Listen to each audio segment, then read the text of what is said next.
that fun. All right. Well, I'm so excited for our final career event of the semester. Welcome everyone to our faculty careers conversation that we're going to be having today with three amazing, wonderful, fantastic, some of my favorite FYI alumni of UIC, especially the past couple of years. My name is Teresa Christensen Caballero, and I'm the Director of Career and Professional Development in the Graduate College. And I want to let my colleague Cindy introduce herself as well as the co-conspirator in these career series. Hi, everyone. I'm Cindy Graham, one of the assistant directors at the Career Services Office at UIC.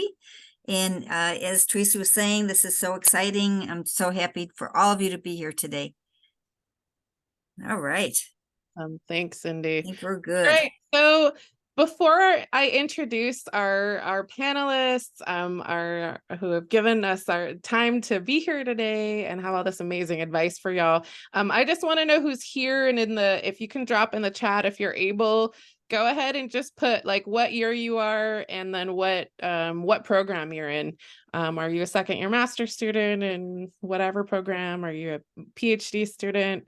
Whatever you are. So go ahead and drop in the chat. So we just kind of have an idea of who's here. And put your name. That's fine. Well, I guess your name pops up. So if anybody wants to put that in the chat, just drop it. All right. Disability studies, psych, law, neuroscience, computer science. Hi, Sebastian, political science, postdoc at the UIC Cancer Center. All right, Cicely, so glad you're here with us. Fourth year public health. Chemical engineering. All right, woo woo. We got a beautiful mix. Fine, Daisy. Excellent. We got physics, more disability studies, industrial engineering. Some first-year grad students in here. I'm proud of y'all coming to this stuff like first-year grad school. I'm sure our amazing panelists are going to talk about that, right? Things we need to be doing. Electrical engineering, social work, public administration, computer science, sociology, biomedical, and health informatics, physics. So it sounds like we have a whole range of grad students here at different levels in their programs, from first years to fifth years. Some of us 6 years, that's okay. We know we know that some take longer than others. All right, well, without further ado, I do want to introduce our panelists who are here with us today, all of them UIC alumni, woohoo, go Flames, with their PhDs. First, I want to introduce Dr. Joana Maravilla, Doctora Joana Maravilla. If you want to wave for us, Dr. Maravilla. Yeah, that's Joanna. Dr. Joana Maravilla is a first-generation college student and child of migrant parents, a young mother and activista who was born and raised in the Pilsen neighborhood of Chicago. She earned her doctoral degree in curriculum studies from the University of Illinois at Chicago and is currently an assistant professor and director of educational leadership, English as a second language in the Department of Education at Lewis University. Doctora Maravilla's work examines the impact of curriculum and language ideologies and the success of Latinx students in public education. Her research interests include the education of emergent bilingualism, education policy, urban education, the education of undocumented and migrant youth, and teacher preparation. Through the use of Latinx critical race theory, LatCrit, and testimonio as a methodology, her scholarship focuses on the relationship between language, race, culture, and literacy learning. Outside of the Academy, Doctora Maravilla co-founded the Angelo Project, a nonprofit organization providing scholarships to undocumented youth. So thank you so much for being here today. I'm going to go through and introduce everybody, and then I'm going to throw it over to y'all. Dr. Joe Bozeman is here with us. Thank you, Dr. Bozeman. Waving. Dr. Bozeman is an assistant professor of civil and environmental engineering with a courtesy appointment in the School of Public Policy at the Georgia Institute of Technology. His research focuses on developing equitable circulatory urban carbon management and food, energy, water strategies. He has over a decade of private and public sector experience, and his award-winning work has been featured in major media outlets such as Popular Science, the Geographical Magazine, and NPR. And I forgot what I was going to mention is knowing how I know folks. Dr. Maravilla, I've known since Dr. Maravilla was an undergraduate at UIC. So 3-time alum of UIC, has been super committed to our campus for a long time and has seen the administrative parts, the graduate student parts, the student parts of the university. So thank you for that. Dr. Bozeman was our winner of our second ever 3-minute thesis competition many years ago, and I was lucky enough to get to know Dr. Bozeman through that experience. I'm so excited to see that the research that you talked about in that presentation is still going on. So wonderful to see you both.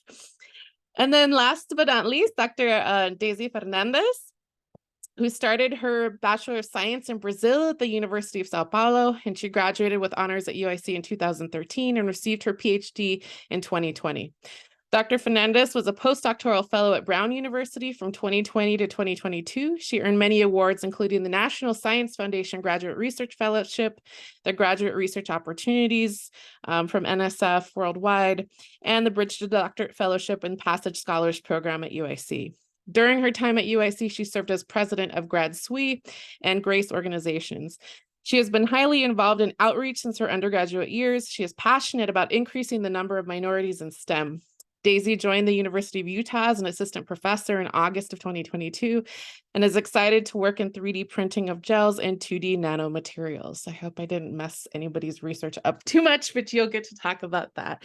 And Daisy, I've known for a long time since her first year as a graduate student, and seen that journey towards amazing postdoc she did, and then now as a professor. So wonderful to see all of you here. Thank you. This is like the formal introduction, but I just want to open it up for you to first all talk about your journey. You know, you were all sitting in the shoes of our students here at one point here at UIC, maybe thinking about wanting to be a faculty member, maybe thinking about multiple ideas of careers. And so whoever wants to go first, just want to kind of have an open introduction besides the formal bios. And folks, also feel free to put in the chat at any time if you have questions or things like that. We'll be checking the chat. So I'll throw it over to our panelists.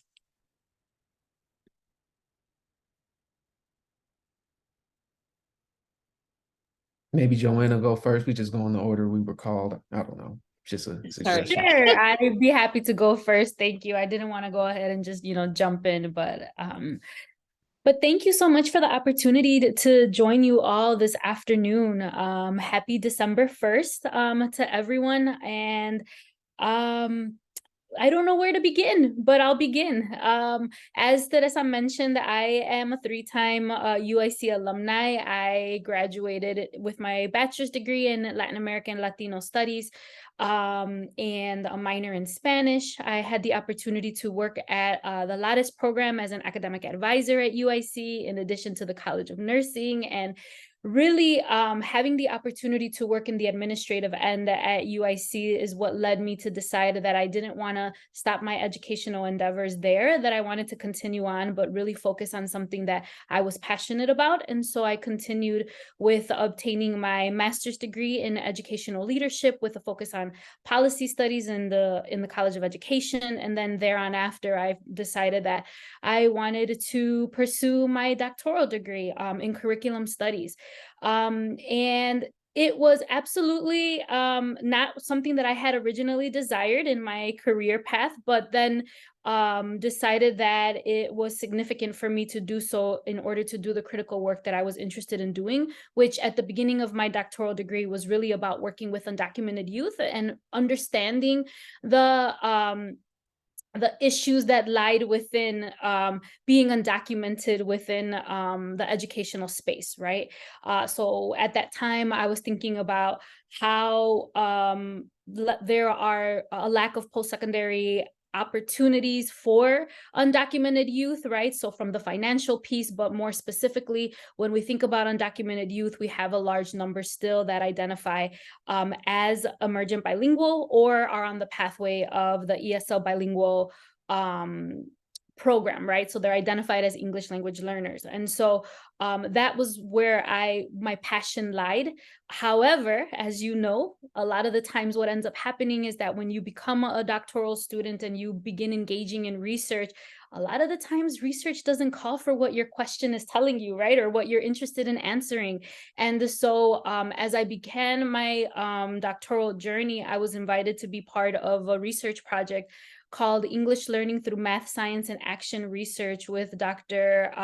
Arya Razfar. And that led me to become more engaged with working one-on-one with teachers and looking at what are teachers' positionalities within the educational space, but more specifically those teachers that work with emergent bilingual students. So it led me to a longitudinal research project with Dr. Arya Raswar and our team back in the day. And then that is where I started collecting my data, and then analyzing, and then, as I indicated, questions that I had originally weren't there when the data was being collected. And so I had to move on to thinking about other spaces that were significant to me within education. And that was also thinking about, well, what are the experiences of teachers, teachers that identify as being Latinx, women in schools that are allied within the communities that are important to me, and then how then do they use their own identities, their own experiences, their own testimonios, in order to influence the way that they teach students that mirror who they were growing up, right, in the neighborhood, in the same community that they are in. And yeah, so that's what I started doing. I started working with teachers in Chicago public schools. The research project that I was working with, there was about 70 teachers at the time that were obtaining their ESL bilingual endorsement in addition to their master's degree at UIC. And that also cultivated a long-lasting friendship and relationship with the teachers that I decided to write my case study with, my dissertation, which now we are hoping to do a part 2 of that. I don't know where else I should go with this. Aside from that, I am a mother of a 19-year-old daughter that just started her first year at U of I, Urbana-Champaign, our rivals. But I'm excited for her to be part of this journey now, right? So she's 19. She's exactly the age right now that I actually was when I became pregnant with her. And so that is a whole nother, right, experience. As she has stated multiple times, and Teresa knows her since she was a baby, right? Mommy, I don't want to be at UIC because it feels like I've been there forever. And what I mean by that, and I'm gonna, what I mean by that is that it did take me quite some time from the start to finish, right? So for those of you that are in your 5th, 6th year, it's okay. You're gonna finish. There is light at the end of the tunnel. From when I started my undergraduate degree till I finished my doctoral degree, it took me about 16 years, right? 16 years of living life and kind of going through the ups and downs of my own experiences, but also raising a daughter while still trying to be active and still trying to also understand my positionality, or my own positionality as a researcher, as an academic, as a scholar as well. And so, yeah, that's that. So I'll pause there. I don't and then I'll continue on as some questions come about. And first, I just want to thank Teresa for having me, and to try to complement what Joanna was saying. There definitely are some different pathways that you can take when it comes to getting your PhD and potentially moving into either a faculty or industry role. Let me first reorient you into reframing things in an engineering perspective, because that's the path that I took. And also what may be a little bit different from the story you just heard was I was working in the federal government for roughly 6 or 7 years before I decided to get my PhD. And I had already had my master's and undergraduate degree from Wright State in material science and mechanical engineering, respectively. So when I began my PhD pursuit, of course, UIC was one on the list, but I actually thought I would be doing research in a different area. I thought I would be doing more material science research in solid oxide fuel cells, doing wet lab synthesis and molecular analyses. And a really convincing advisor by the name of Dr. Thomas Tice, who's been there for a very long time, reached out to me and said, "Do you really want to do research in this other space? I think I have a nice opportunity in the food, energy, water space." So that's what led me to move into civil engineering. It was a very lucky, I would say a lucky chance experience with Dr. Thomas Tice. And what was really interesting about that engagement was I was very interested in understanding how food consumption patterns across race and socioeconomic status affected land greenhouse gas and water impacts. And I had an advisor who was very supportive in looking at research in that regard. So I would say the relationship with the advisor and coming up with a unique path, a unique research path is rather important as you try to sell yourself, so to speak, once you get that PhD or as you're nearing the end of your PhD, figuring out how to separate yourself a bit from your advisor and from the rest of the field is something you do want to be thinking about. The other thing that I was very fortunate to have with my advisor, since he had already been established for, I think, plus 25 years by that point, was he had really great connections with universities. He had placed several of his students at, for instance, the University of Michigan, Clemson, a few other top-notch universities. So that's something we talked about right before I ended up working with him as an advisor, because I knew I wanted to become a faculty member. Not to say that advisors need to have this dense background before you work with them, just to state that you want to understand where your advisor's strengths and weaknesses are. So you might be able to fill in the gaps where their relationships and networks might not exist. In my case, my advisor knew exactly which affinity groups I should be involved in. He nudged me in the right direction in getting involved with student leadership, which societies, international societies I should get involved in. So if you hear your advisors kind of suggesting something here or there, sometimes they're not super assertive because they can't tell you what to do in all cases, right? But if they're nudging you in a direction, I would strongly suggest you seriously consider what they're nudging you to do and get involved with those extracurriculars. Because in my case, networking, I would say, was just as important as the research production. I also was very fortunate. The first publication that I did with my advisor ended up getting picked up by major media outlets. So that certainly helped my chances of getting a shot at being a finalist at some of these top-notch universities. And I ended up interviewing at a decent amount of those types of universities. And we can talk more about that, and I can name names if you want to hear more about that. There's the other thing I want to make mention. I worked full-time for the federal government as I got my PhD. And I think it took me roughly 2.5 years, 3 years to get my PhD. And I ended up staying with my advisor during my postdoc. That was during the COVID year. The last thing I want to make mention of before we pass this off to our last panelist is I interviewed in the middle of the COVID cycle. So I actually had to interview twice. So we can talk a little bit about the difference between virtual interview cycles, in-person interview cycles, the politics and soft skills that are required in all of those regards. So thank you for having me again. I'm looking forward to more dialogue and Q&A. Yes, thank you for having me. I'm super excited.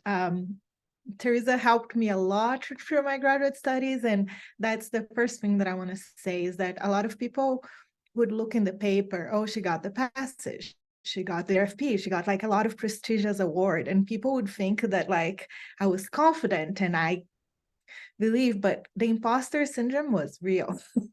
And I did not believe in myself so many times. And I would go almost crying to Teresa and many others at the UIC that like, oh my, I don't belong here. And it was funny, even as I came back to UIC after my undergraduate through the passage program, that it was like during the summer, they were getting you acclimate for the graduate studies.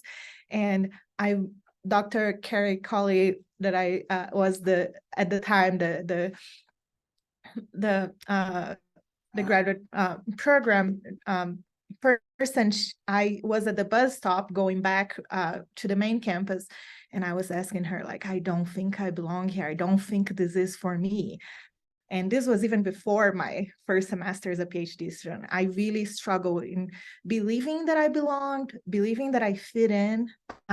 Coming from Brazil and transferring here, I came in 2008 with basically no English and trying to fit into that community. And then in engineering, heavily male and heavily white male environment, it was really hard to feel like I belonged, feel like I fit. So the first thing that I want to say is that, like, don't let other things intimidating you, and don't miss opportunities on applying it, because that's the first thing that I learned in my last year in undergrad.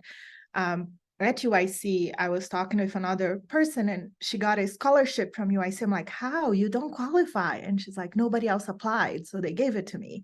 And I was like, whoa, what? Like, I didn't even know that scholarship, fellowships, or anything existed. So when I started my grad school, even before, I was applying for everything, like any opportunity. And a lot of times I did receive a few no's, but that really helped me to understand, like, yeah, don't miss opportunity because you don't feel like you fit perfectly in that. And I would really encourage everybody to, like, from the beginning, start looking for different opportunities. That's what really helped me. And especially for minority students, there's so many different programs to help you prepare you for a faculty position. There's future faculty programs in a lot of universities. There is, like, especially for engineering, Prof Nexus. There's so many other things that you can use to help you get ready for it. Like, don't feel that you have to learn it all by yourself, that you have to do it all. There's a lot of programs that can help you. Even like as a PhD, I was struggling to get my dissertation done, and I applied for the Dissertation Institute that helped me to get ready to finish my PhD. So I also did my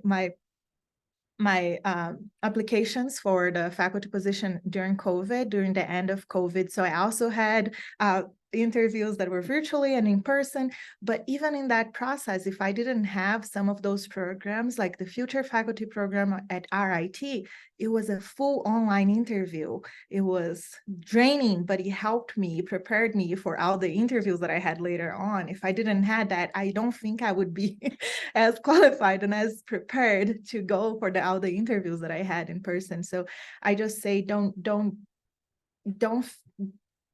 let others and let what other people think of you determine your future. Like, I had many people who did not believe me, who didn't think that I would get anything, that I would, like, even the JFP, when I applied, a lot of people at UIC told me, oh, that's a great practice. Like, maybe you apply again next year, and got in the first. And as for faculty position, was the same thing. A lot of people like, oh, you still need more postdoc, oh, you are not ready, and all those other things. And I got many interviews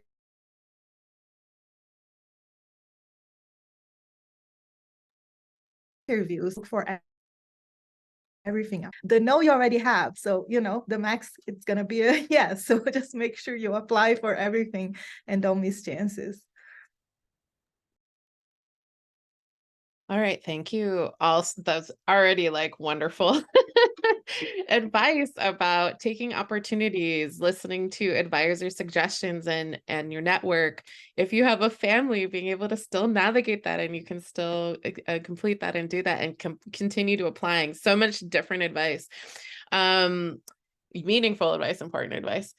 I want to throw it out to some things that all of you brought up in some context about this kind of process of transition, thinking about when you were starting to think about maybe towards the end of your PhD programs, what is next, how demystifying, right, this process. And I know that it looks different across disciplines and it's specific to your experience, but what is that actually like? I heard Dr. Bozeman talk about their cycles, and we talked about like virtual versus in-person interviews. Some folks mentioned postdocs. Is that more traditional in the fields that you're in? Is that something that, no, if you have a certain number of publications or whatever it is, that you can do that differently? So just kind of opening it up to like demystifying the faculty process, right? I think we know overall, more traditionally, maybe when we were, younger, we applied for a job. And even though that's like at a higher level, right, with some industry positions, it's kind of the same thing, right? Like, we have a resume, we know kind of how it goes, but faculty seems to be this other process. So I just kind of want to open that up as maybe whoever wants to start.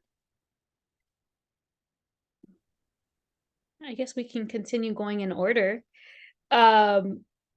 So for me, it all came down to location and the reality of my life circumstances, right? So as I indicated to you all, I have a 19-year-old, and so my life revolves around her and my decisions revolve around her, right? And so yes, my desire would have been in another life to have the opportunity to explore a faculty position outside of Illinois, right? My home, outside of where I grew up. But the reality was that I couldn't leave. I can now because she's in college, but I couldn't at the time, right? Because I needed to think about her and I needed to think about what accommodations I needed to make for her, right? As she was in high school when I graduated and her finishing, et cetera, right? And so that's something to start thinking about, right? So are you available to, can you relocate, right? Because relocating means that might open up opportunities that you might not have here at home, right? That's something to consider. So the position that I have now as a full-time faculty member on a tenure track, honestly, as I was finishing my dissertation, fell into my lap. And I say that with all honesty because that's not necessarily the case, specifically in education, right? The opportunities do become limited, given that not a lot of tenure track positions open up very frequently, right? So it just so happened that I was in the process of finishing, or actually it was a year before I was finishing my dissertation. There was an opportunity for an interim assistant professor position at Lewis in my area. And side note, imposter syndrome is very real and it happens all of the time. And it doesn't matter how many years of experience you have, it's something, right? At least for me, that was affecting me, right? So at that time, long story short, I also was working full time during some pieces of my, finishing my doctorate. Because also finances are real, right? Like being a grad student is financially, I don't know what the right word is here, a struggle. It's a financial struggle, right? Making minimum wage. And I know what it's like to get paid once a month at UIC as a graduate student. I don't know if they still do that. They still do that, right? It's rough. It is absolutely rough. You're counting your dollars every month and it's hard. So I took on a full-time position in Chicago Public School District office for about a year. And then this position opened up as an interim faculty member at Lewis. And at first I was nervous to apply because I didn't think that I qualified. And when I submitted my CV to a colleague of mine that is still at Lewis, she was like, you indeed qualify, like you need to apply. And so initially it was just for 1 year. And then after the 1 year, then, I would have to figure out where I was at. Luckily, after my first semester, I was asked by the dean and my department chair if I was interested in taking the position on as a full-time tenure track with certain, benefits. And so they're like, you can think about it, but obviously if this is something that you want to do for the next academic year, we will grant it to you. You meet all of the qualifications. However, you need to finish your dissertation by August 2020, right before the position opens up. And so I thought about it, and for a second I was unsure if I really wanted to take the role for a slight second, right? Because it wasn't a research one. Lewis is not a research one institution. That's also something to think about. Coming from a research one institution such as UIC, right? Now going into a teaching institution is very, very different, right? I don't know about you all, but my focus at UIC was research, right? Like I can do research like the back of my hand. I engaged in many research projects. I was a research assistant. I mean, I did it all, right? And that's what I was preparing for, right? To go to a research one institution to continue to do my research work. And teaching came second. And so now transitioning over to a teaching institution where my load was going to be, or is, 4-4, right? That limited the opportunity for me to continue to engage in what I like to do, which is be in the field and engage in research. And so it was something that I really had to think about, but also at the same time, real talk, finances, right? And lack of opportunities outside of my state or in my state, right? Because I couldn't leave the state, just pushed me to be like, you know what? Yes, I need to take this. And it doesn't mean that this is the end of the road for me. And it doesn't mean that I can't go back to my desire of being at a Research One institution in the future, right? It just means that for right now, this is where I need to be. So I took the pathway. I will be finally, not finally, but they gave me the year that I was an interim, they counted it towards my tenure. And so I will be going up for tenure this coming academic year, which for some people is like, it's so fast, but it just so happened that way. And so here I am still at Lewis, still with the desire in the future to eventually go back to a Research One. But I'm okay for right now.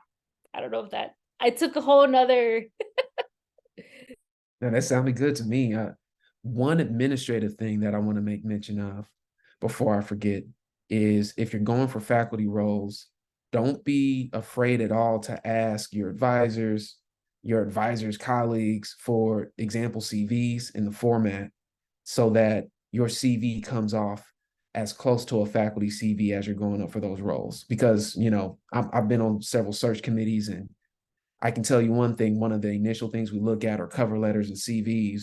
And if that CV comes off either unprofessional or a little bit unclear, and I can't kind of get a sense of which direction your research is going, sometimes you'll get deprioritized unnecessarily if it was just formatted differently. So please keep that in mind. Just a few practical things. In my pursuit, I had to consider my partner, who was already working at Chicago State on the tenure track before I made a shift down to Georgia Tech. So if you happen to have a spouse or a partner to consider, don't be hesitant to still look for faculty roles. Of course, you want to negotiate that with your partner. The biggest thing, one of the biggest decision criteria for me was making sure I could live in the place that I ended up getting a job at. I'm an African-American male. I enjoy hip hop. I enjoy a lot of things about Black culture, Latin culture, and the like. I still like to salsa dance here and there. Today, said we never got a chance, but one of these days. But anyway, Atlanta, of course, provided that. And if none of you are familiar with Georgia Tech, it is plopped right in the middle of downtown Atlanta, despite its supposed prestige and all of those things. So if you're thinking about your own living circumstance, as well as partners, things of that sort, please consider applying to places that you can see yourself living. I would strongly suggest you create criteria around that, especially if you're dealing with a partner, if you have children. My daughter's 15, but you know, I didn't have to really think about that as a clear dynamic. Some other things that were important: the politics of knowing folks that potentially can be on search committees. This is not something that you can really control, but if you have been someone who's been hesitant to jump into leadership roles or hesitant to go to conferences and things of that sort, don't be hesitant. These spaces are extremely important for you to engage, get your name out there, find which personalities, which cultures that you potentially could fit in. I can tell you right now, the culture at Georgia Tech and some of the other places that I interviewed at, you can tell during some of these faculty interviews how you potentially will be treated, how they might be receptive to your work or your personality. You want to be paying attention to all these dynamics and asking around. That's the biggest thing. Be very fearless about asking around. Throw your CV out there if you're unsure. I was very unsure about a lot when I was pursuing my PhD, especially at the time I was pursuing a lot of race-centric and economic-centric work at a time where it wasn't that popular in 2018, 2019. And then, of course, George Floyd happened and the politics shifted very quickly. So suddenly I was becoming finalist at these prestigious institutions in a way that I don't know if that would have been the case if it wasn't for that cultural moment that the world experienced. So you can't predict the future. You know, you think about if you're, for instance, looking at research that's related to socio-political disruptions. Well, with all the wars that are going on right now, maybe committees will be a little bit more receptive to your research topic. So you want to figure out ways to really advertise and dress up your arguments and your methods so that they can align with what we think funding is going to come from and where further research productivity is going to come from. And I'll leave it at that for the time being. Hopefully that gave some more insight. So I'll start with a couple of things that for me was helpful, and this might be a little bit more related to chemical engineering, but I'm sure other engineering or other groups will have the same thing. So for chemical engineering, the American Institute of Chemical Engineering, the annual meeting that they always have a poster session for future faculty. So look for other places like this where you can see like, okay, everybody that is hiring is looking for this conference or this place that everybody's going to be presenting. So like what in your field can help you go to that. So looking for those places makes a huge difference. And most of the places that I had interview were from meeting people from that conference, and people that stopped at my poster and looked at my poster. So I would say that really helps. Going back from like postdoc and not postdoc in my case, in engineering, and this might vary a little bit from engineering to engineering, but most of them, if you really can show that you're going to have a huge potential and you have a lot of ideas and you can write your proposal well for your research proposal, because you're going to have a research statement. So there's different statements that you're going to be writing, but if you have a strong research statement, some universities will consider hiring you as off of your PhD and still let you go for a postdoc, do 1 or 2 years of postdoc, and some universities might even pay for that. So one thing that I had no clue when I was applying, and I wish I knew, was that, like, I never tried to apply in my last year of my PhD because, I was like, oh, I'm not ready and all of this. And I wish I had, and some universities even told me like, wow, we might have consider you right now of your PhD. And I was so sad that I didn't do that. Like, so look for these opportunities, this chance. You don't necessarily need to go direct for a postdoc, although especially for chemical engineering, it is highly favorable, and they probably will ask you to go do a postdoc, even if they get and hire you off of your PhD. And then in my case, what I did, instead of applying for a postdoc straight, I look for, there's a lot of programs, and this varies a lot within each university. So it was really hard to find places that had that, but it was a postdoc that transitioned you to a faculty position. So there's a lot of postdocs that are like that. They get you as a postdoc, but hoping to continue to use you as a faculty position afterwards. And the reason why I'm bringing this up is because, like, a lot of people, I went to Brown thinking that I'm going to be here, like, this is great. I got this postdoc that is going to be like, this is a perfect place for me. I loved Providence and I loved a lot of things there. And my professor, my advisor, was amazing. I couldn't be happier with like how he was as an advisor and everything, and so supportive and amazing. But I noticed that I did not fit there. I was not a white male from MIT. And a lot of things I started noticing that. And the reason why I related a little bit with Joe, but in a little different way, was that like I wanted to be in a place that I was going to fit. This is the place that I'm going to be spending a lot of my time and a lot of my life. Like we are here for so long and so much. And I wanted to be in a place that would understand, like, I am really focus into outreach and minority, and that's not as common in engineering. That's not a priority. Your priority is research, and I wanted a place that is I would fit in and I would belong, and they would be supportive of that. And that made me, okay, even though it was late on the timeline per se, I was like, no, I'm gonna look for positions everywhere, elsewhere, and I'm gonna look for opportunities that I'm gonna fit, because when you're going for tenure, one thing that I didn't think much before is that the people who is going to vote if you get tenured or not are your colleagues, are the people that you're working with. And so a lot of times these people don't talk much about this part. Like, like your department, you can have a lot of collaboration outside of your department, but your department is the one who is going to vote you for tenure or not.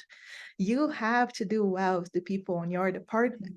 And that was okay, I need to find a place that I'm going to be like really feel supported and feel like. So when I was going for interview, I would ask a lot of questions that were important for me.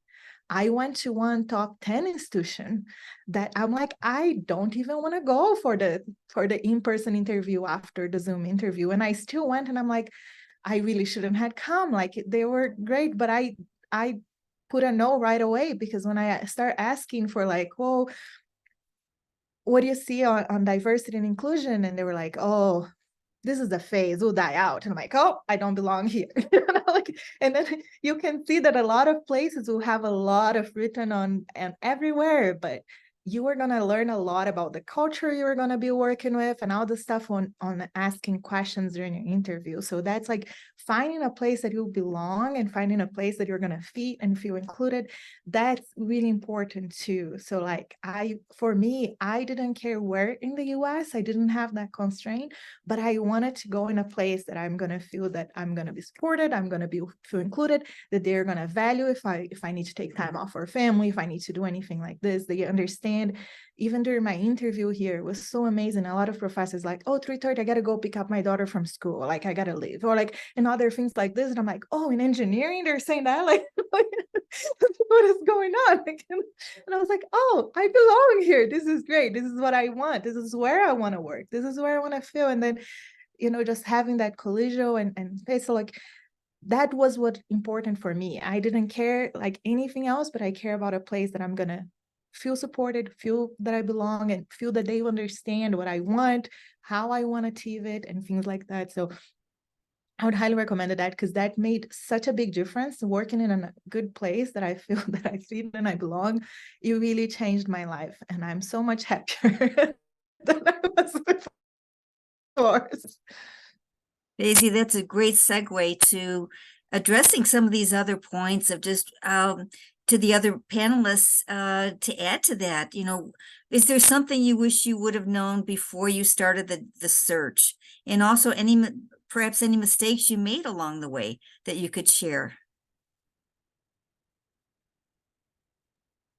Or maybe also you're on committees now. So have you seen people like royally mess up interviews, or you're putting something out like Joe mentioned the CV thing, like, well, if yours is, I'm sorry, Dr. Bozeman mentioned the CV thing. If you are not like in line with that, you're probably going to get hired. Like, what's maybe some of that stuff that y'all have seen applying or being with other colleagues, or you're on the committees yourself, search committees now looking for folks too. Great question, Cindy. Thanks.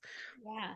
So for me, I want to go back in reference to making sure that when you are applying, that I was not aware that I had to have a teaching statement in addition to my CV, in addition to my cover letter. And at least in education, you need to have a teaching statement.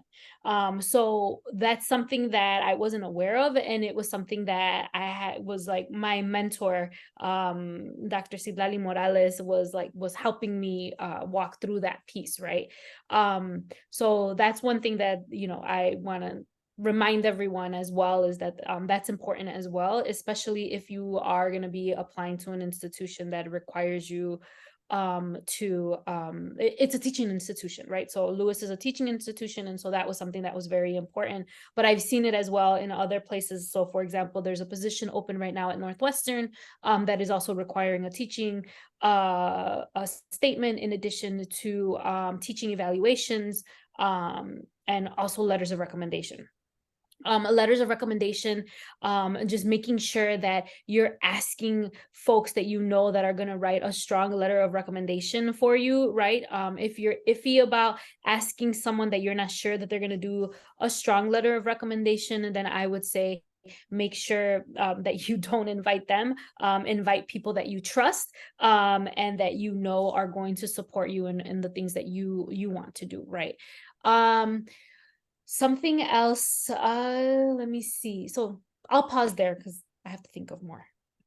Yeah, for me, one of the things that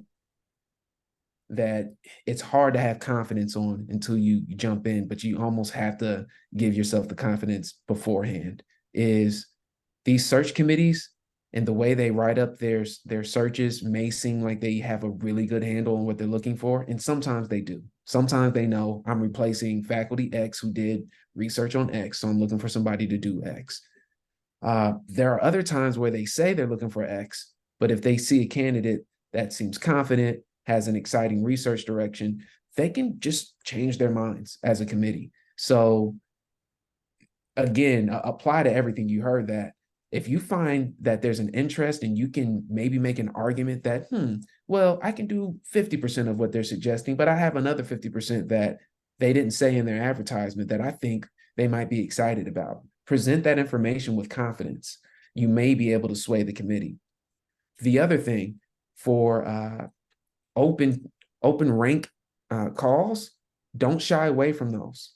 There are times where they'll call it an open rank call where they're maybe hiring somebody from an assistant all the way to full, but they may be leaning on preference to assistant professors and not state that explicitly in the call. In fact, there's a search committee I'm on right now that has done exactly that, where we'll consider tenured folks, but we're looking for largely PhD postdoc folks to come into the role. And we don't explicitly state that. So again, please don't shy away from applying if you think that there can be a fit for you.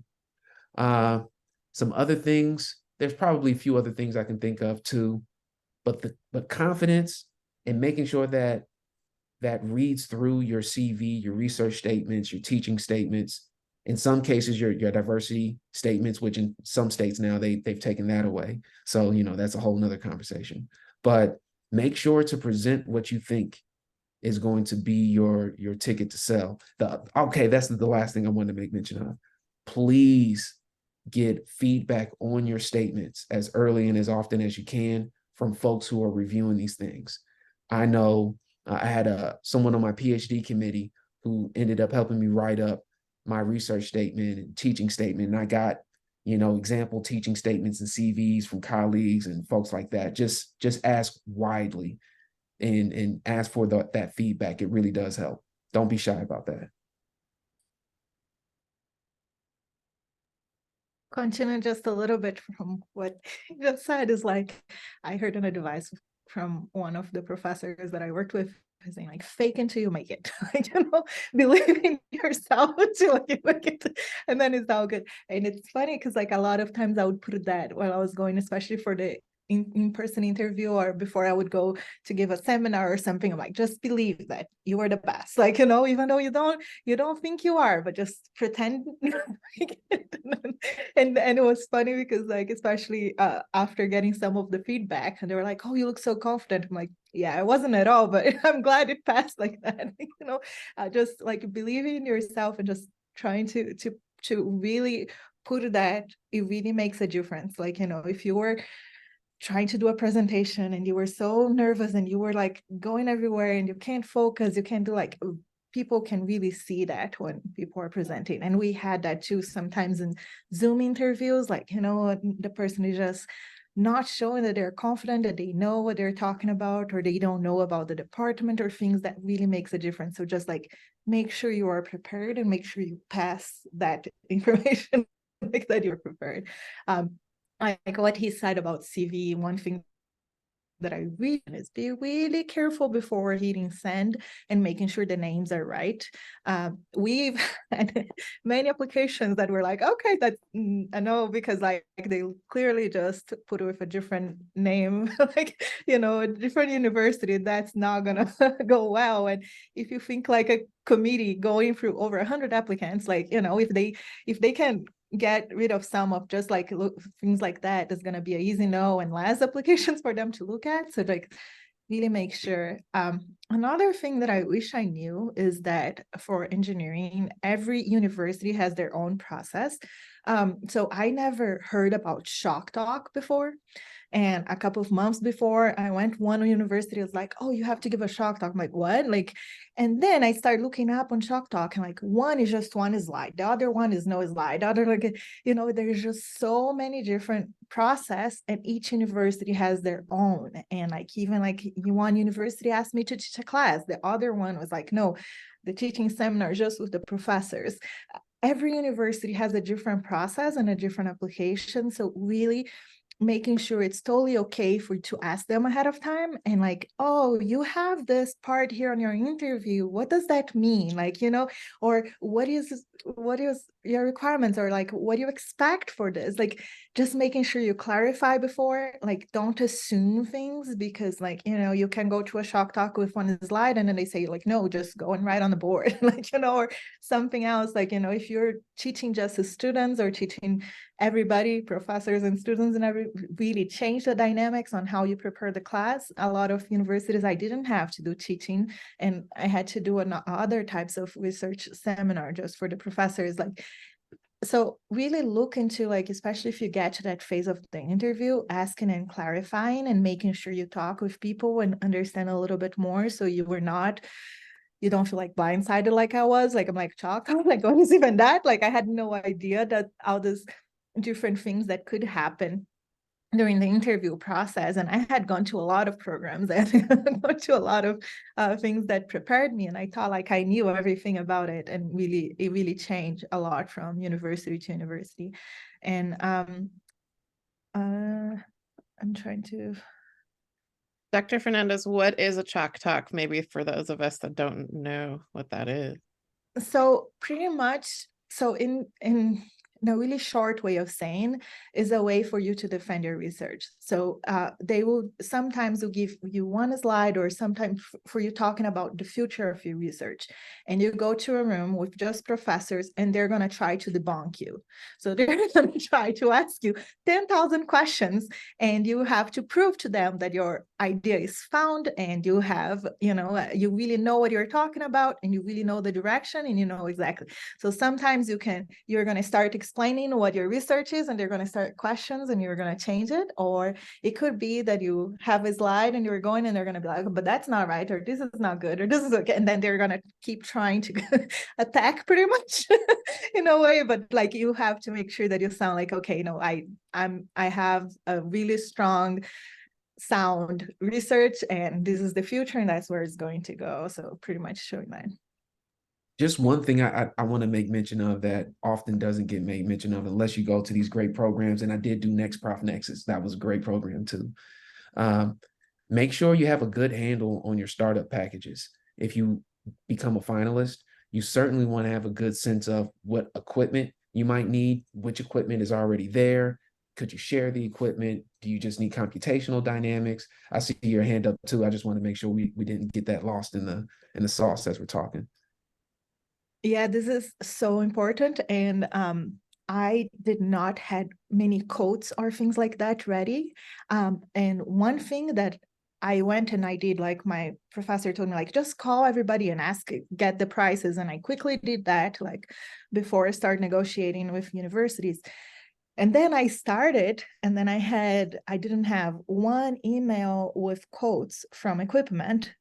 And then every price had increased. And when I started buying pieces, then increased again. Like, you know, if you don't buy within a month or something, then price increased again. And the money from my startup started to look like really small and really like, oh no, what am I going to do now? And I'm still like trying to not freak out about that, because some equipment, the price went over almost 100K. So really be careful with that, and really be careful, especially like if you have some really expensive equipment that you need, like be really careful, have a really strong, like, okay, this is how much it should cost. If you were building a lab, like really know what you need and the prices of that, and having a good grasp of that is going to help you a lot. And it will also help in your negotiation, right? Like they offered me a startup. I'm like, well, I can't get everything for my lab. Then if I can't get the equipment, then I can't do the research. Like having like what is really important for your lab, so you're ready to negotiate, is really, really important. And really, like, that would make you or break you once you're doing your research. If you don't have a piece of equipment that you need for your lab, like how you're gonna get everything done. So just really make sure you know the prices and you know this well before. Mhm. Something that may be obvious, but I'm just going to throw it out there anyways, is get to know the institution that you're going to be interviewing with, right? So what I mean by that is get to know the institution's mission, like what are their goals? How are you aligning with those goals? Because that's at least for us, that's part of the interview process, right? Like you have to answer that specific question. And if possible, get to know the student demographics on the campus as well. That's really important too. If you can, for me, I had the opportunity to talk to an undergraduate student before I went into the initial interview, to get a sense of what the needs were from the undergraduate student and what their perspective was, in terms of the overall campus. So. All of these little things and these things that we don't always think about, right, is part of navigating this process. So thank you for sharing, from all the statements you need to have prepared, for the connections that you need to make, to even just the lab equipment if you're like setting up a lab, right? What that looks like. I did have, I guess, one last quick one, I guess, is just did you all have to go to, like, I've heard about the dinners, right? You have to go to, like, if you make it to in person, and like that's something I think that doesn't get talked about. I remember a social science professor at UIC a couple years ago told me there was 2 candidates up for a position, and one was really preferred, like they were going to get hired, but the whole group, the faculty members that took them out to dinner, couldn't stand them because they were just really rude, and that person didn't get hired. So it's like, it's so silly that you could do all of this and have everything done, but there are those little things. I guess it's not a question, but I just find it interesting, right? That there's all these intricacies of the process. And I think that y'all mentioned like having to get to know your colleagues and being comfortable with those colleagues, and knowing, and sometimes it's not a great fit, right? I know some folk stories like on the panel, but hopefully objectively you're trying to reach that. So I'll just throw that out as a statement. And then before we jump to the questions, any kind of last things that maybe we didn't get to that you had thought about, as other folks were talking, that y'all want to mention, kind of a last statement before we get to questions. Mm-hmm. I had to meet with the provost and the president, and that was not fun. Particularly meeting with the president, right? Because again, going back to what my values and my ideals are doesn't necessarily mean, right? So president is a white man that is to an extent conservative. And so having to be in a space where there were some comments made that weren't necessary while I was trying to get the job was absolutely something that was a challenge. And you might end up having to do that, right? And then a couple years later, ran into president again at another luncheon, and yeah, and so it is that's part of the job as well, right? Depending on the institution that you're at, but it sounds like a lot of our institutions are similar in terms of the elitism, right? And who's at the top, and so just kind of preparing for that is something that's important. Last recommendation that I've been thinking about, and this is just now as you're navigating through your respected programs, is take advantage of the opportunities that are being presented to you now at UIC, right? So what I mean by that is that even if there's a research opportunity to or be part of a research project that may not necessarily be is specifically in line with your own research questions, do it. Because the more that you're exposed to various research projects, the more experience you're going to gain, and the more opportunity the more that's going to help you in the future. right? So for example, I saw someone that jumped on that was education psychology, right? So although education psychology wasn't the area that I was specializing in, or what I was interested in, I had the opportunity to work with a professor in education psychology, and research project introduced me to a lot of theoretical frameworks that I wouldn't have known about if I wouldn't have taken that opportunity. Some of the opportunities might be, for a small amount, a small amount of time, but those also can lead to publications and other doors that are going to open in the future as well. The to the dinner statement, to be honest, I'm always annoyed having to go to those things because of the formality of them. So what I started doing is just taking them as you're going with some friends that you potentially aren't friends with yet. And if you come with that approach and you're also trying to make friends, right, which means you have to be friendly yourself, that tends to go over much better. And not necessarily just talking about your research during that time. It's a little bit of a tricky space, right? Because you can end up talking about your family and things of that sort in the setting in which you might not want to divulge all those things. So you want to be a little bit careful depending on who you're having dinner with. But I made the decision that I was going to talk freely about my family, even about my partner being in academia and things of that sort. And if they couldn't handle that, I didn't want to be there. Now, I want to be clear. I already had a job that was paying well. So I was speaking from a place of strength. I wasn't just coming from a graduate stipend. So you want to be thinking about all those dynamics. And the last thing I would leave you with is I know you probably hear stuff like this all the time, but we certainly need you to be fearless and ask new and interesting research questions and come up with interesting approaches that satisfies the needs of the populace. So if that's a thing that you do, please continue to lean forward in that regard, and don't be afraid to come up with a different approach than what has been done previously. I think academia is in a precarious spot, and we need to regain community support. And I think folks like you can help us do that. So that would be my parting words before we get into the Q&A. I would say, don't underestimate the lengthy feeling that you get from the interview.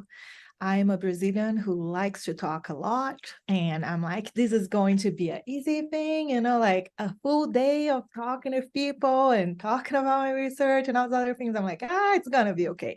And then I went to the future faculty program at RIT, and I was like, oh my, after half of the day, I was drained, and I was like, this is so much energy and so much, you think when you talked about the dinner, that's how I could remember. Just you were exhausted of going through this whole day of talking with 10,000 people and trying to remember.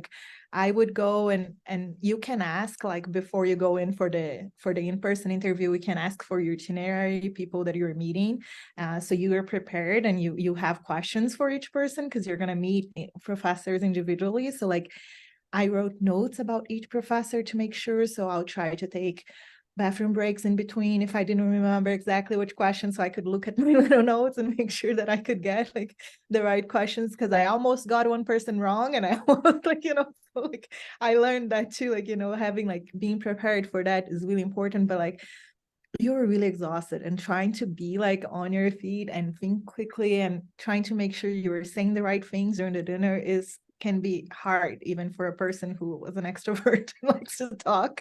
So don't underestimate that. It is a lot. It is a long process. And then you have a second day for some, for most of my interviews, I had 1.5 or 2 days. So it is a really long process. It is a lot of time of meeting people. So really resting before, making sure you're prepared, looking at all the things before you really can make a difference. If you were trying to, for one of the places, I didn't have much time between interviewing in one place and another.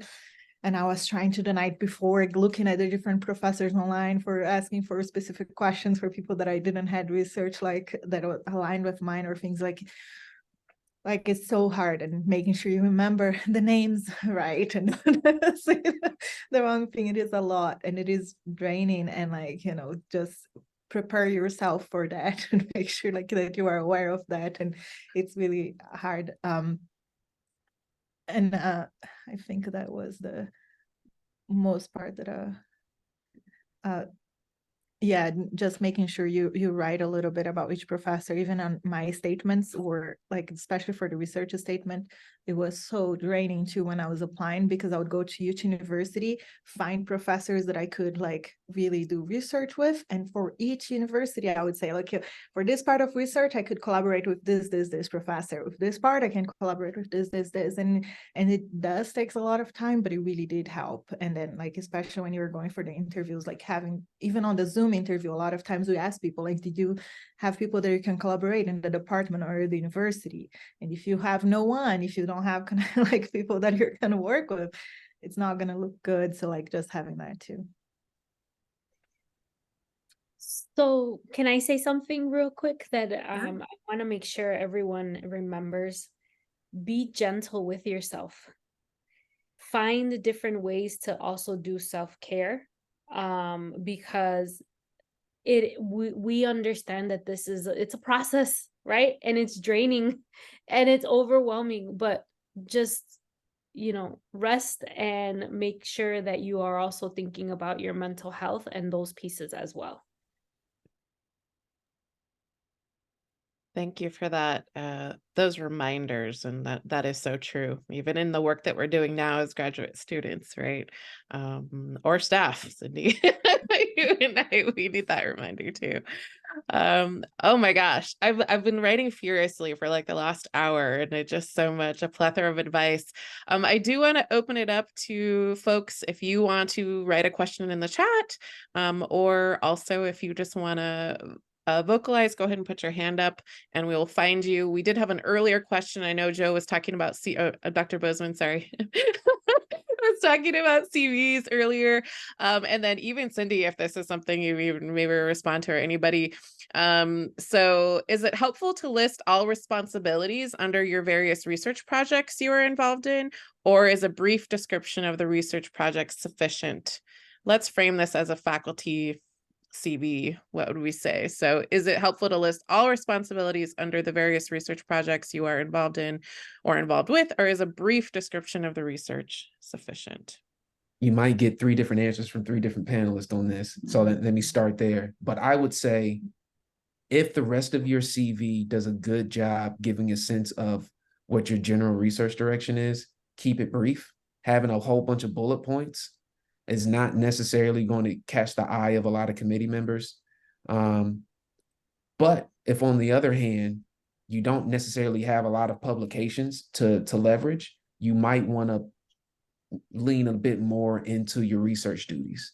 So it all depends on what your profile is, to be honest. That's probably my best guidance, and I'll leave it up to the other panelists to maybe add in.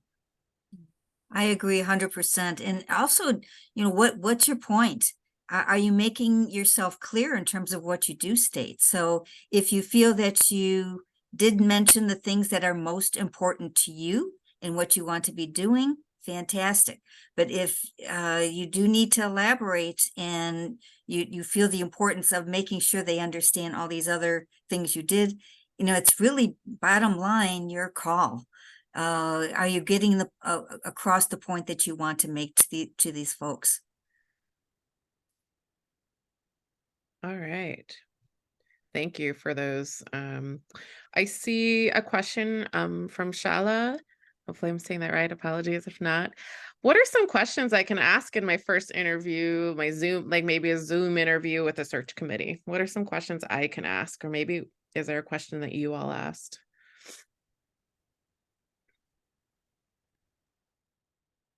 One of the questions that I appreciate when I'm interviewing for potential candidates is, what are the expectations that you have of this position?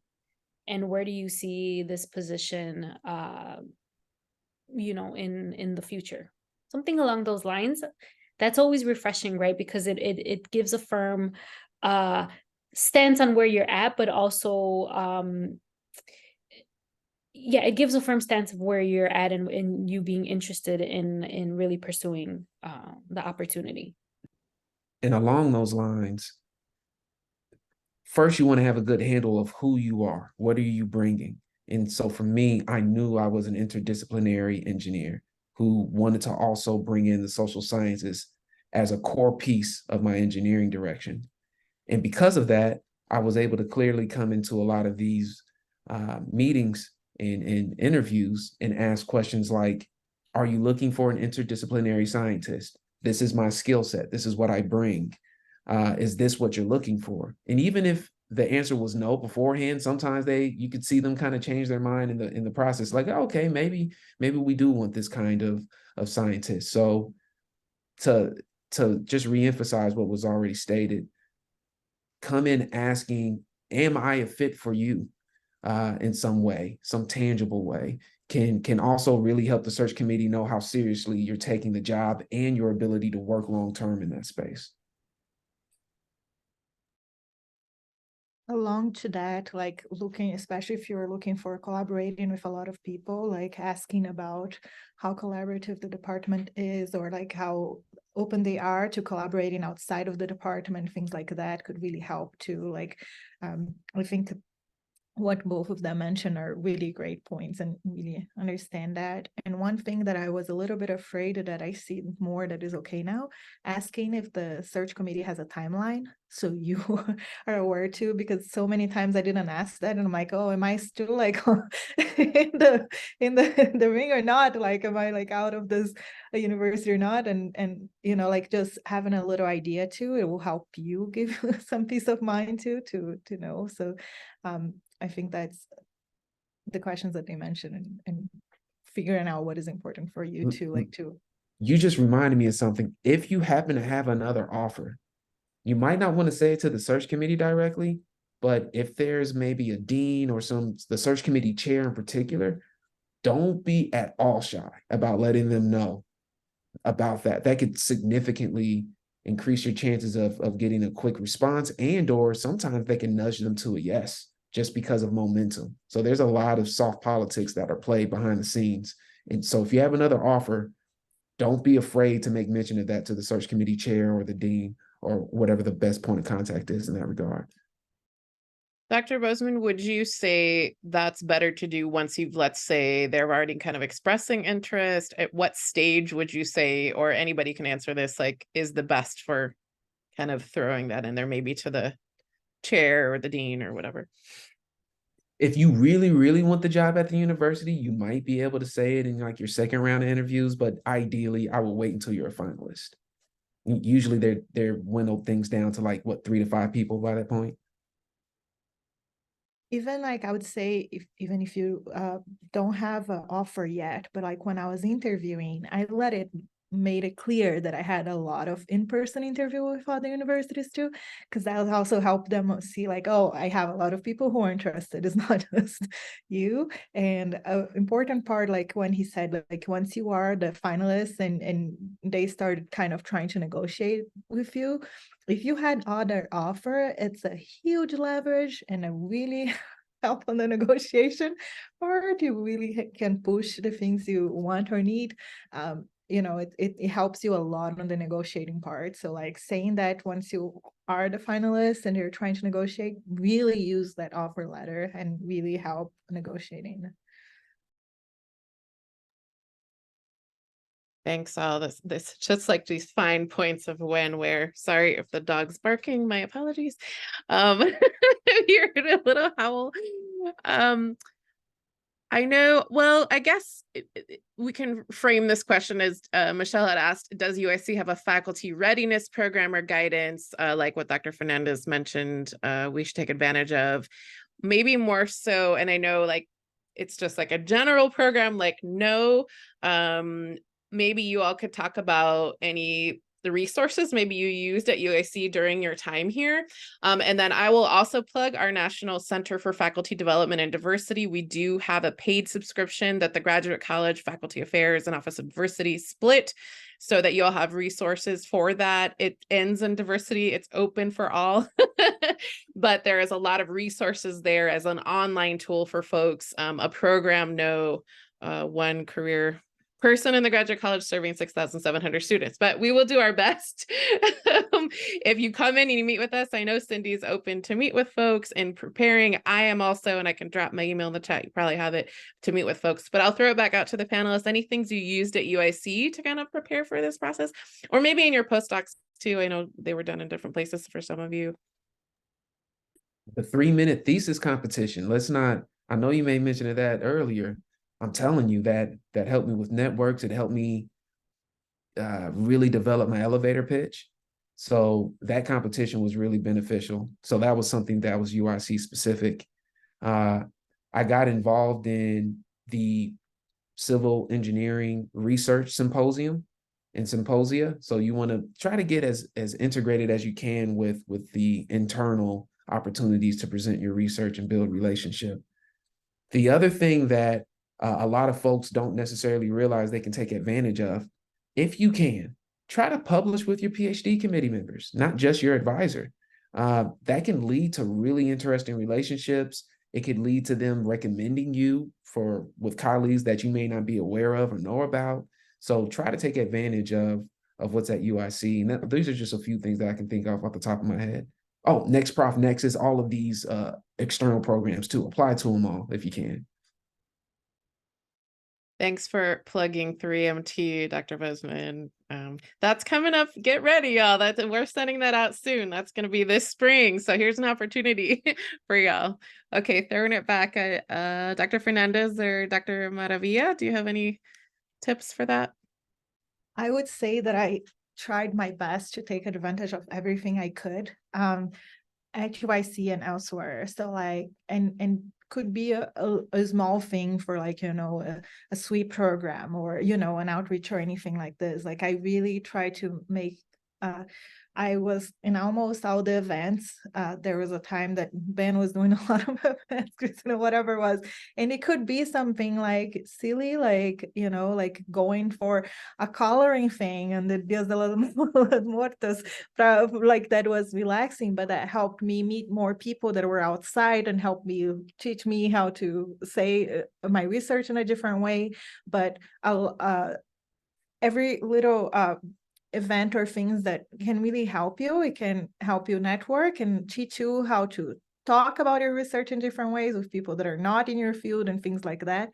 But also like I really try to look elsewhere too, just because I knew specific things. But like for the GRFP, I used a lot of programs that UIC was doing to get it ready. I used a lot of people to review my applications. I would go to a lot of centers and people to look like, especially for English, grammar, or anything like this. Like, I'm not a native, is this sounding right or not? Like making sure I have it on the right format and all those other things. I helped a lot of different departments and different places at UIC, and I used every resource that I could have there. And I would say that if you're looking for specific programs, like I mentioned, some of them, especially if you're going to if you want to target a specific location, some of them will have their own. Like I didn't apply, but MIT has a STAR thing for chemical engineering that like you can go and apply there, like to do a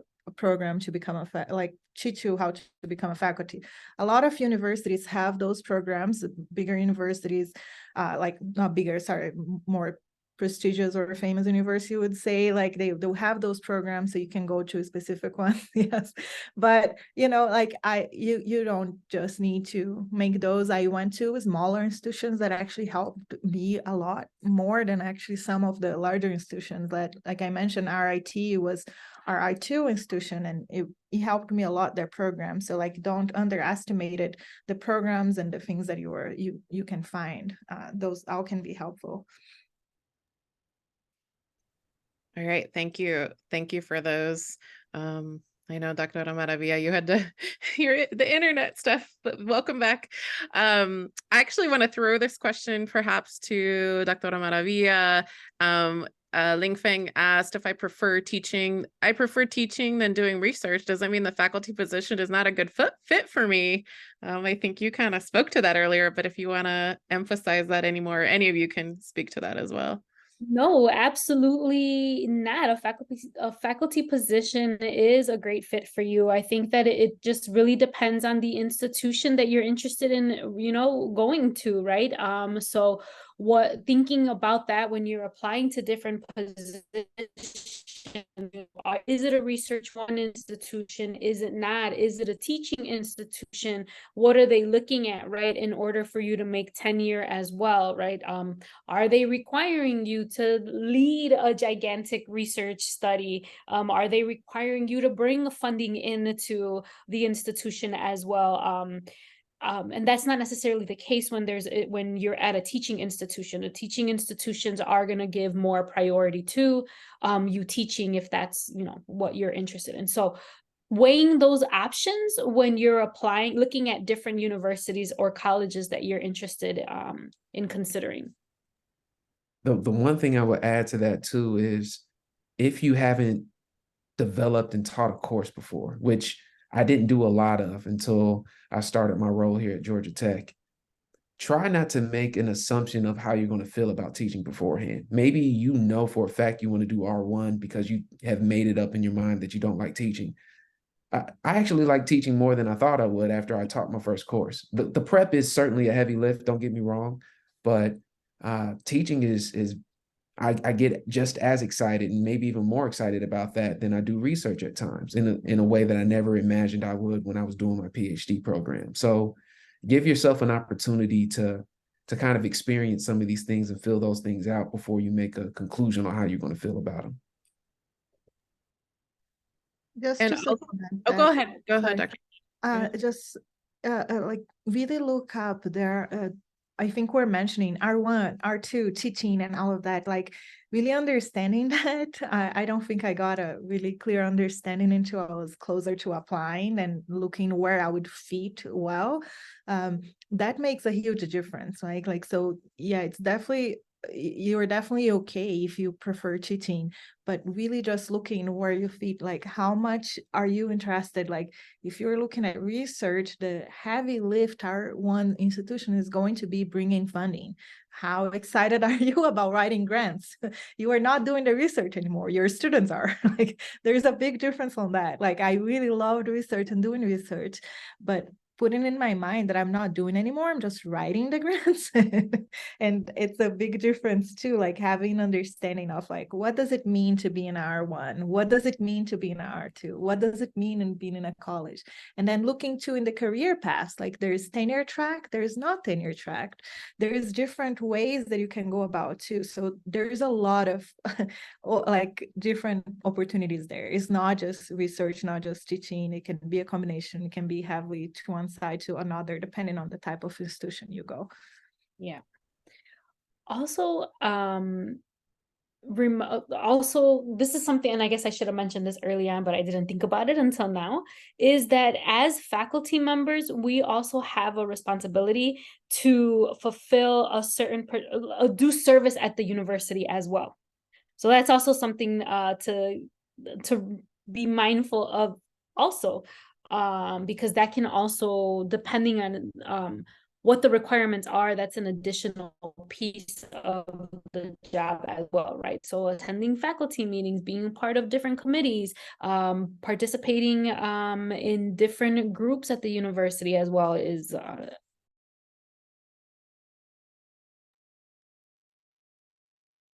Awesome. All this, there's so much of like, yes, yes, yes, yes. Also, I want to plug for folks that don't know about the Center for Advancement of Teaching Excellence at UIC. That's something we didn't have when I was a grad student. I wish I did, to have all these courses. There's a certificate program for teaching. Maybe you don't have the opportunity to do that in your department, but you can get a certification in teaching. You can look outside UIC to do teaching at the city colleges, at another institution, perhaps like an R2 institution that has an open teaching position in your discipline. So don't think that the only opportunity you have to teach and practice is also at UIC, that you live in Chicago. Well, most of you do, right? Some of you are outside, but for many of us living in Chicago, right, there's many institutions with possible positions to kind of look at. And don't forget to look at CATE, the Center for Advanced Teaching Excellence. All right, I know we are coming up on time, and I guess the last question. I know some folks have to jump off for next meetings, so actually, I'm gonna before I know that a couple people have a meeting to jump off. I want to say thank you to our panelists for being here and all these this amazing advice. I'm gonna take the last question, and then we will continue on for Cindy and I will be able to stay here and maybe engage some of the questions after. Folks mentioned personal reasons for targeting specific geographic areas. Is this something that you mentioned in interviews? If and when have they asked you, why are you interested in this position? I'm iffy about you mentioning that because that can deter the committee from wanting to hire you, right? So that's happened before, right? Like I don't desire to live in Illinois, but then what is your long-term commitment then, right? Because if we take the time to hire you and you decide to leave in a year, then is it really worth our time hiring you? Yeah, and for me, that's not something I mentioned to the committee directly. It's in most cases, even if you get asked a question like that, hopefully you got a little bit of practice in evading and equivocating a bit on something along those lines. For instance, I like warm weather. That's part of the reason why I moved to Atlanta. Although I love Chi-Town, it's near and dear to my heart. But if I would have said that in some of these search committee settings, it may have repulsed some and attracted others. In most cases, it's a net negative, mentioning things like that to the search committee directly. So if you can avoid it, I would strongly suggest you do that at all costs. And also it could be interpreted both ways. Some people might be great, they're really interested in staying here, but if you say like, oh, I really want to go here, they're going to be like, oh, they're not applying anywhere else. So like they're just focused on that, and that can also be viewed as a turn off. So like really be careful with that, because that can really like, you can say something like, oh, I really enjoyed this and it looks like a great place to live or something. If you're going to a new area or something, there's different ways that you can answer without saying, I just apply to this place, or I'm really targeting this place or something like that. So you can be more open and evasive when something like that comes. Right. The primary answer would be, focusing on them as an institution, their mission, what they're all about, what they represent. So focus on that rather than these other things that, yes, are still important to us. But the focus should be, again, the institution itself and the department, of course. Well, I know that questions keep flowing and we could keep going, but these are faculty alumni that we are so proud to know that you are in all of these positions. Thank you so much, Dr. Bozeman, Dr. Fernandez, and Dr. Maravilla, for this really, really helpful advice. Appreciate you taking the time today and sharing the kind of the nitty gritty and some of the larger picture things. I think this is the stuff that we need to really unpack this process. It's something that seems kind of like secretive in a way, and like you have to do all the searching, but thank you for being so open and sharing your experiences and your process. Appreciate y'all, and hope you have a wonderful weekend and a wonderful rest of your day. Thanks, y'all. And thanks, grad students, for coming. Thank you. Thank you. And to all in attendance, we hope to have more programs like this. So if you're interested, stay tuned. We're planning things for the spring semester. So if this is something you enjoyed, you want to hear more, please let us know. All right. Okay. Love seeing you all. Take care. Thank you so much. Bye. Thank you. Bye. Thank you. Bye.